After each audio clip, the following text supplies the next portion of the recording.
बिहार में चुनाव है और चुनाव पर पूरे देश की नज़र है। और आज बिहार में राहुल गांधी ने जो किया वो सबसे ज़्यादा चर्चा है। दरअसल राहुल गांधी की आज दो रैली थी। पहली बेगूसराय में, जो कन्हैया का गृह जिला भी है, उसके बाद दरभंगा। हमारे यहाँ दरभंगा जो मिथिला का हिस्सा है, वहाँ मछली और मटन का बड़ा चलन है। शादी विवाह, और सबसे ज़्यादा जब आप नागार्जुना को पढ़ेंगे तो रेहू मछली और चिवड़ा, चावल मछली, चावल चिकन, चावल मटन का बड़ा क्रेज है। और मुकेश सहनी जो इंडिया गठबंधन के पार्टनर हैं, वो खुद निषाद समाज से हैं। पूरे देश में निषाद समाज को मछली व्यापार में सबसे आगे देखा जाता है। और वही मौका था जब राहुल गांधी ने खुद नाव से छलांग लगाई। वीडियो भी जारी किया गया है। तो सोचिए, राहुल गांधी लगातार आम लोगों से कनेक्ट करने की कोशिश कर रहे हैं और वो उसमें सफल भी होते दिख रहे हैं। तो दरभंगा में चुनावी रैली से पहले नाव से पानी में उतरे, फिर स्विमिंग की, उसके बाद उन्होंने मछलियां पकड़ने के तरकीब सीखे। दरअसल राहुल गांधी एक ऐसे परिवार में जन्म लिए हैं जहां नेहरू जो प्रधानमंत्री थे, उनके नेहरू के पिताजी भी अमीर थे। इंदिरा गांधी प्रधानमंत्री, उनके पिता प्रधानमंत्री थे। तो भारत को वो लगातार देखने और समझने की कोशिश कर रहे हैं, खासकर गांवों को। धीरे धीरे राहुल गांधी सामाजिक न्याय, सोशल जस्टिस, दलित पिछड़ा को भी समझने की कोशिश कर रहे हैं। उसी का आप हिस्सा मान सकते हैं। आप देखेंगे राहुल गांधी कभी कूली से मिलते हैं, राहुल गांधी कभी मोटर मैकेनिक से मिलते हैं, राहुल गांधी कभी मोची का काम करने वाले से मिलते हैं, राहुल गांधी कभी नाई के यहाँ बाल कटवाने जाते हैं आम लोगों से। तो राहुल गांधी भारत को समझने की कोशिश कर रहे हैं। इससे पहले आपने देखा था राहुल गांधी ने कन्याकुमारी से लेकर कश्मीर तक की लगभग एक लंबी यात्रा की थी, और वो भी पैदल। उसके बाद फिर से उन्होंने एक यात्रा की, और अब धीरे धीरे राहुल गांधी जो है, उनको पता है कि वो दिल्ली के लुटियन जोन्स में पैदा हुए हैं। उन्होंने दुनिया देखी है, लेकिन उन्होंने भारत को करीब से नहीं देखा है। और जब तक आप भारत को करीब से नहीं देखेंगे, गांव गांव में नहीं जाएंगे, तब तक आपकी राजनीतिक और सामाजिक समझ मजबूत नहीं होगी, आप कनेक्ट नहीं कर पाएंगे। और ये जो कमी थी राहुल गांधी में, वो उन्होंने पिछले 10 साल से, जब से नरेंद्र मोदी सत्ता में आए हैं, वो इस कमी को दूर कर रहे हैं। यूपीए 1, यूपीए 2 की सरकार, राहुल गांधी ऑलरेडी सांसद बन चुके थे, लेकिन लगातार सत्ता से जब वो बाहर हुए, उसके बाद उन्होंने कांग्रेस को जब समझा, देश को समझा, तब उन्हें लगा कि यहाँ दलित, पिछड़े, किसान, आदिवासी, अल्पसंख्यक और गरीब, इनकी राजनीति करनी बहुत जरूरी है। और शायद इसीलिए वो लगातार उन लोगों से मिल रहे हैं जो मेहनतकश लोग हैं, जो लोहे का काम करते हैं, जो चमड़े का काम करते हैं, जो लकड़ी का काम करते हैं, जो घर बनाने का काम करते हैं, जो कूली का काम करते हैं। उन लोगों से लगातार मिलते हैं, कनेक्ट करते हैं, और ये तस्वीरें उसी की गवाही दे रहा है। दरअसल राहुल गांधी की जब से शरद यादव से उनकी बातचीत शुरू हुई, उन्होंने शरद यादव के निधन पर कहा था कि मैंने अपना राजनीतिक गुरु खो दिया। जब से राहुल गांधी ने इस देश को नापना शुरू किया है, इस देश को उन्होंने पैदल चल के नापा है, वो लगातार घूम रहे हैं। उसके बाद उनको समझ में आने लगा है कि इस देश की जो 90% आबादी है, खासकर दलित, पिछड़े, किसान, आदिवासी, अल्पसंख्यक, वो कहीं ना कहीं इस देश में रेस से पीछे छूटे हुए हैं। इसलिए राहुल गांधी एक कहानी सुनाते हैं कि अमेरिका में काले बच्चे सब फेल हो जाते थे, गोरे बच्चे सब पास हो जाते थे। पता किया गया तो कहा गया कि नहीं, काले बच्चे पढ़ते नहीं है, उनमें मेरिट नहीं है, ताकत नहीं है। उसके बाद राहुल गांधी खुद अपने भाषणों में कहते हैं, उसके बाद राहुल गांधी ने कहा कि एक बार ऐसा किया गया कि जो सवाल सेट करते थे उनको बदल दिया गया, और सवाल सेट करने वाला ब्लैक आदमी को रखा गया, और पता चला कि सारे के सारे गोरे बच्चे फेल हो गए और ब्लैक बच्चा पास हो गया। राहुल गांधी एक और एग्जाम्पल देते हैं कि अगर एक फ्लाइट में 10 इंजन है और 10 में तेल नहीं पहुंचे, सिर्फ 2 या 3 इंजन में तेल पहुंचे, तो वो फ्लाइट उड़ान नहीं भर सकता है। उड़ तो सकता है, उड़ान नहीं भर सकता है। और वही हालत इस देश के 90% आबादी को जिस तरह से गरीब, लाचार और बेबस रखा गया है, वो उसको समझना चाह रहे हैं, उस तकलीफों को समझना चाह रहे हैं, उनका आकलन कर रहे हैं। और यही सब तरीका है इसको जानने और समझने का। तो राहुल गांधी को जब भी मौका मिलता है, वो आम लोगों से मिलते हैं, उनकी रोजमर्रा का हिस्सा है।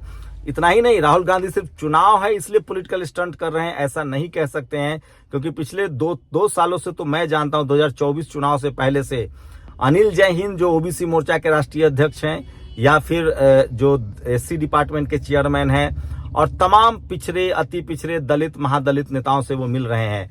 भारत जोड़ो यात्रा के समय वो उन्होंने यूट्यूबर पत्रकारों से भी मिलना था। उसके बाद बिहार में तो वो स्पेशली दलित, पिछड़े समाज के आने वाले यूट्यूबर पत्रकारों से मिला।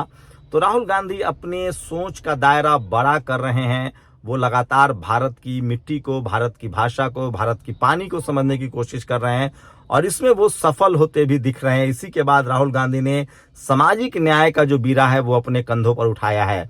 वो लगातार कह रहे हैं कि 100 में 90 शोषित है, 90 भाग हमारा, ये जो जगदेव बाबू का नारा था उसको वो मजबूत कर रहे हैं। इसी कड़ी में वो लगातार संविधान सुरक्षा सम्मेलन भी देश भर में कर रहे हैं। बिहार में तो आधा दर्जन, महाराष्ट्र, यूपी, देश के तमाम राज्यों में वो संविधान सुरक्षा सम्मेलन भी कर रहे हैं।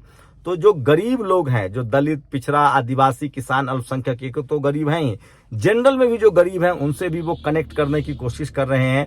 और राहुल गांधी सोशली, सामाजिक रूप से वो बहुत ज्यादा अभी निरीक्ष हो गए हैं। आर्थिक जो समझ है उनकी वो दुनिया जानती है, उनकी जो आर्थिक समझ है उसे सब जानते हैं। इंटरनेशनल करेंट अफेयर्स, इंटरनेशनल राजनीति की उनकी, अंतर्राष्ट्रीय राजनीति की उनकी समझ को दुनिया कायल है। वो लगातार कैम्ब्रिज, ऑक्सफोर्ड, अमेरिका, इंग्लैंड में जाकर अपनी बात रखते रहते हैं। उसके बाद रिसर्च बेस्ड जो उनकी राजनीति है, अभी चुनाव आयोग का उन्होंने जिस तरह से भंडाफोड़ किया, उसके बाद सोचिए फिर अभी शिवसेना ने भी किया। और शिवसेना के करने के बाद महाराष्ट्र में अभी आपने मुंबई में 2 दिन पहले देखा कितनी बड़ी वोट अधिकार यात्रा की तरह एक बड़ी रैली हुई थी। लेकिन राहुल गांधी अब जमीन को समझने लगे हैं, शोषित वंचितों को समझने लगे हैं। और ये राहुल गांधी को जैसे जैसे वो राजनीति में परिपक्व हो रहे हैं, समाज को समझ रहे हैं, देश को नाप रहे हैं, प्रधानमंत्री की कुर्सी तक वो पहुंचते हुए दिख रहे हैं। सोचिए 2014 में उनकी सरकार गई, 2015-14 से 19 में वो सबसे बुरे वक्त में आए जब पार्टी 42 सीट पर सिमट गई। उसके बाद जब राहुल गांधी ने देश नापना शुरू किया, दलित, पिछड़े, आदिवासी, किसान, अल्पसंख्यकों की बात की, तो 2024 में उनकी पार्टी 100 सीट का आंकड़ा पार कर गई लोकसभा में। सोचिए अगर नरेंद्र मोदी जो 400 का नारा दे रहे थे वो 240 पर सिमट गए। अगर थोड़ी सी चूक होती, अगर 50 सीटें और राहुल गांधी को आ जाती तो वो आज देश का प्रधानमंत्री होते। और ये बात राहुल गांधी समझ गए हैं कि अब इस देश को नापना है और इस देश की जो बहुसंख्यक आबादी है, पिछड़े, अति पिछड़े जो आबादी है, उसको समझना है। और इसी कड़ी में वो लगातार कभी कूली से मिलना, कारपेंटर से मिलना, जो लोहे का काम करते हैं, जो लकड़ी का काम करते हैं, जो मिट्टी का काम करते हैं। प्रजापति समाज से उन्होंने मुलाकात की थी, जो मिट्टी से जो मिट्टी का काम करते हैं, लोहे का काम करते हैं, जो नाई का काम करते हैं, जो मोटर मैकेनिक का काम करते हैं, जो ट्रक ड्राइवर है, उनके साथ उन्होंने समय गुजारा था। और आज दरभंगा में उन्होंने निषाद समाज के साथ मछलियां पकड़ा, जाल देखा। तो राहुल गांधी जो मेहनत कश लोगों की मेहनत है उसको समझ रहे हैं और उसके लिए वो रणनीति बना रहे हैं कि इनके बच्चे कैसे सिस्टम का हिस्सा बनेंगे। राहुल गांधी लगातार कहते हैं कि राजनीतिक भागीदारी तो भले बीजेपी दे रही है, दलित पिछड़ा को मुख्यमंत्री जरूर बना रही है, लेकिन वो उनको राइट्स नहीं दे रहे हैं। वो आपके समाज का एक आदमी विधायक बना देंगे, एक आदमी मुख्यमंत्री बना देंगे, एक आदमी राष्ट्रपति बना दे रहे हैं, लेकिन ओवरऑल उस समाज का वो डेवलपमेंट नहीं कर रहे हैं। चाहे वो रिजर्वेशन का मामला हो, चाहे सामाजिक न्याय का मामला हो। नौकरी को लेकर राहुल गांधी की समझ बहुत तीक्ष्ण हुई है और इसलिए वो कहते हैं कि मुझे किसी भी कीमत पर प्राइवेट सेक्टर में रिजर्वेशन को इंप्लीमेंट करना है। और इसी का नतीजा है कि अति पिछड़ों को लेकर, जो लैंडलेस, दलित, पिछड़े, अति पिछड़े को लेकर राहुल गांधी की क्लियर सोच है कि जो लैंडलेस लोग हैं उनको जमीन देनी है, जो लोग गरीब हैं उनके लिए बड़े बड़े कॉन्ट्रैक्ट में, ठेकेदारी में उनको भागीदारी देनी है। और मीडिया को लेकर राहुल गांधी हमेशा हमलावर रहे हैं।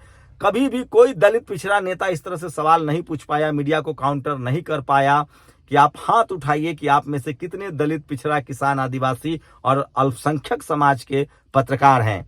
ये सवाल भी डिस्कोर्स में जो हम लोग पिछले 10 साल से कह रहे थे, राहुल गांधी ने अब सवाल पूछना शुरू कर दिया है कि मीडिया में कितने हैं, जुडिशियरी में कितने हैं, कॉलेज यूनिवर्सिटी में कितने हैं, ब्यूरोक्रेसी में कितने हैं, बिजनेस में कितने हैं। राहुल गांधी के हाल के दिनों का जब आप भाषण सुनेंगे तो ऐसा लगेगा कि वो नेशनल दस्तक के रेगुलर व्यूअर्स हैं, नेशनल दस्तक के लिए रिपोर्टिंग कर रहे हैं। वो लगातार समाज के शोषित वंचित समाज की आवाज उठा रहे हैं और ये वीडियो उसका नतीजा है। वो नाव से छलांग लगा रहे हैं, मछली पकड़ रहे हैं।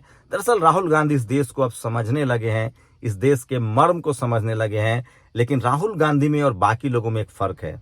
बाकी लोग जहां उस मर्म को समझकर उसका फायदा उठाते हैं, राहुल गांधी उस मर्म को समझकर उस गरीबी दूर करने में लगे हैं। राहुल गांधी बुद्धिज्म की तरफ, बोधिसत्व की तरफ बढ़ रहे हैं। जिस तरह से भगवान तथागत बुद्ध ने राज परिवार छोड़कर, अगर राजेंद्र सिंह कहते हैं कि अगर बुद्ध ने राजा बने होते तो उनको सिर्फ लुम्बिनी जानता या कुछ आस पड़ोस के राजा जानते। जब बुद्ध ने धम्म का रास्ता अपनाया तो उनको पूरा दुनिया जाना। उसी तरह से राहुल गांधी की कोशिश है कि अगर वो गरीबों का, लाचार बेबस लोगों का सहारा बनेंगे तो वो इस देश के एक बड़े नेता में शुमार होंगे। एक बड़ी खबर है जो सोशल मीडिया पर वायरल है, और आज की बड़ी खबर है, राहुल गांधी जिस तरह से गरीब लोगों से कनेक्ट कर रहे हैं, आम लोगों से कनेक्ट कर रहे हैं, वो बता रहा है कि राहुल गांधी अब बहुत आगे बढ़ चुके हैं और आगे का जो सफर है इस देश में वो तय करने वाले हैं। आप लोग अपनी राय जरूर दीजिए। शुक्रिया। नेशनल दस्तक की आपसे गुजारिश है कि अगर इसको बचाना चाहते हैं तो नेशनल दस्तक को सब्सक्राइब करने के लिए रेड कलर के सब्सक्राइब बटन को दबाएं, फिर बेल आइकन की घंटी दबाएं। नेशनल दस्तक को बचाने के लिए बहुत जरूरी है कि हर खबर को शेयर करें, लाइक करें, कमेंट जरूर करें।